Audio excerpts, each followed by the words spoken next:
Cześć, z tej strony Via Torres i dzisiaj mamy dla Was historię nietypową o tym, jak nasza muzyka i twórczość została nam ukradziona i wykorzystana przez kogoś innego, bez naszej wiedzy, zgody i jeszcze, co najgorsze, bez wspomnienia o tym, kto jest autorem. A dowiedzieliśmy się o tym zupełnym przypadkiem podczas naszej ostatniej próby. Królik, nasz lutnista, przeglądał akurat YouTube'a i cóż się okazało? Algorytm YouTube'a podpowiedział mu pieśń palestyńską po polsku. Wysłuchaliśmy, okazało się, że to nie jest jakaś pieśń palestyńska po polsku, tylko to jest po prostu 1 do 1 skopiowany nasz film i wrzucony na inny kanał. Tak, ktoś wziął po prostu nasze audio skądkolwiek, czy tam z YouTube'a, czy po prostu z jakiejś platformy streamingowej, gdzie my to na własne życzenie i sami wrzuciliśmy. I podłożył pod to swój własny filmik. Zrobił napisy po angielsku, po polsku, jakieś tam pseudopatriotyczne obrazki dotyczące historii Polski i co? I uploadował 2 lata temu prawie. Tak, prawie 2 lata temu. W opisie filmu jest tekst, który śpiewamy. I też jest skopiowany z naszego profilu. Jest skopiowany z naszego profilu i oczywiście 2 zwrotki, które śpiewamy, są autorstwa Jacka Kowalskiego, co na swoim profilu wyraźnie zamieszczamy w opisie. Natomiast 2 zwrotki przetłumaczyliśmy własnymi siłami. I na wspomnianym profilu ani słowa o tym nie było słowa ani o tym, kto jest autorem tłumaczenia, a co najgorsze, nie było ani słowa o tym, kto jest w ogóle autorem oryginalnego filmu. Znaczy muzyki. Czyja to jest muzyka? No bo jeżeli ktoś wykorzystuje muzykę do jakichś fajnych celów, nie wiem, zrobiłby jakiś film o historii średniowiecza albo jakiś inny fajny projekt i wykorzystał naszą muzykę, to my jesteśmy z tym okej. Pewnie byśmy napisali tylko, że fajnie jakbyś nas otagował, że to nasze autorstwo, będziemy Ci wdzięczni, bo to też pomoże nam jako twórcom.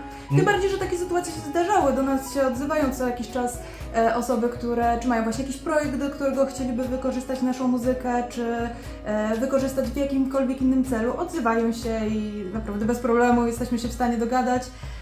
Tym bardziej, że w ogóle ideą założenia naszego zespołu i tworzenia tej muzyki było to, żeby tą historię średniowiecza i tą miłością do muzyki średniowiecznej, muzyki dawnych epok zarażać. Więc jak najbardziej, jeżeli ktokolwiek ma taką potrzebę, zgłosi się do nas, spokojnie się dogadamy. Tak, po to robimy. No a też jest kluczowa informacja, dlaczego akurat taka historia jest mega nie fair i dlaczego nas boli. My jesteśmy mimo wszystko dość niszowymi twórcami, bo robimy muzykę, która raczej w radiu nie poleci.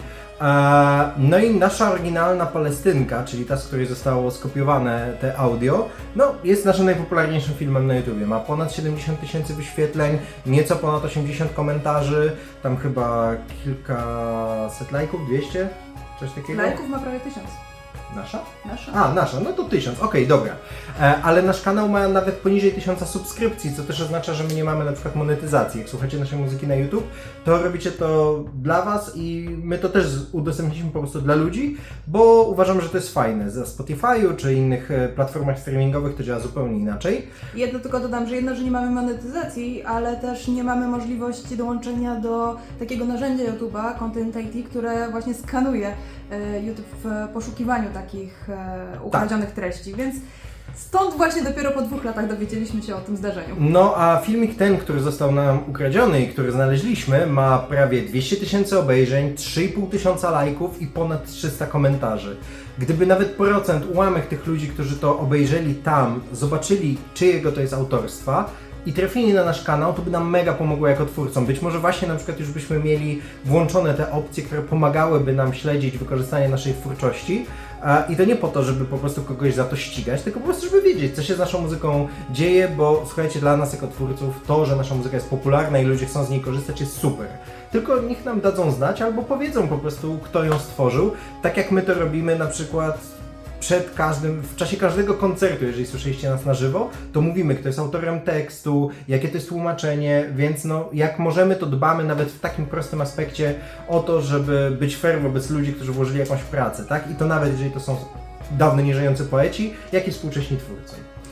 No i tym samym tutaj nie zostało w żaden sposób spełnione, nie zostały spełnione to minimum, które jest potrzebne, nie zostaliśmy oznakowani i też jeżeli cokolwiek ten kanał zarobił na tej naszej Palestynce, którą sobie łaskawie przytulił, to ani grosz nie trafił na nasze konto I nie możemy też tego odzyskać, ponieważ to nie działa. Jedyne narzędzie, jakie teraz mamy, to to, że wnioskujemy o skasowanie tego filmu i zgłoszenie go jako notorycznego plagiatora, bo to nie tylko nasza muzyka, tam jest tylko różnych twórców i prawie nigdzie nie jest nikt atakowany. Więc no, mamy nadzieję, że on spadnie z rowerka i po prostu ten kanał zostanie za to zdjęty, no bo to jest naruszenie wszystkich standardów YouTube'a. No i jest to przykre nie tylko właśnie korzyści finansowe korzyściami finansowymi, one pewnie też nie są jakieś specjalne, natomiast no, najważniejsze jest to, że po prostu to jest bezczelna kradzież czegoś, co nie należy do tej osoby i nie ma na to naszej zgody, nie ma żadnego uzasadnienia, sprzeciwiamy się takim praktykom, więc jeżeli kiedykolwiek zobaczycie coś takiego, czy na YouTubie, na jakichś social mediach, że ktoś udostępnia, nie wiem, grafikę choćby, co się często zdarza przy okazji memów, grafikę, piosenkę, jakąkolwiek twórczość bez oznaczenia autora, to zgłaszajcie to. Zgłaszajcie, dawajcie znać, być może to nie jest bardzo dużo w kontekście naprawiania całego internetu, ale dla tego twórcy to jest ważne i być może ten, kto ukradł, dostanie po łapach i się nauczy, że takich rzeczy się nie robi. Tak, po 11 latach tworzenia muzyki i bycia zespołem, no takie wyniki, jakie ma tamten filmik, byłyby dla nas super i tym bardziej nas boli po prostu to, jak przez tyle lat i tyle czasu ktoś z tego korzystał i my nic o tym nie wiedzieliśmy, więc mamy też apel, jeżeli gdzieś usłyszycie naszą muzykę, to dajcie nam znać, bo to będziemy bardzo chętnie posłuchamy, zobaczymy. Jeżeli chcecie wykorzystać naszą muzykę, jeżeli nas znacie osobiście, ale nawet jak nas nie znacie, napiszcie do nas na Facebooku, na Instagramie, na YouTubie, maila, cokolwiek i my bardzo chętnie z Wami pogadamy i po prostu powiemy, że oczywiście macie nasze błogosławieństwo. No i też mała prośba na koniec, jeżeli możecie, to po obejrzeniu tego filmiku fajnie jakbyście wpadli na nasz kanał na YouTubie, zależnie czy oglądacie to na YouTubie albo na Facebooku, kliknęli subskrypcję, zostawili lajka pod jakimś naszym filmem, posłuchali ewentualnie naszej muzyki, może nawet skomentowali, byłoby nam mega byłoby to dla nas bardzo duże ułatwienie, żebyśmy osiągnęli te minimalne progi, żeby YouTube dał nam te narzędzia twórców, których bardzo potrzebujemy, jak widać. I na Facebooka oczywiście też zapraszam do lajkowania. Dzięki za obejrzenie filmu i co? Do zobaczenia na muzycznym szlaku. Dzięki, do zobaczenia na muzycznym szlaku. Pa. Cześć!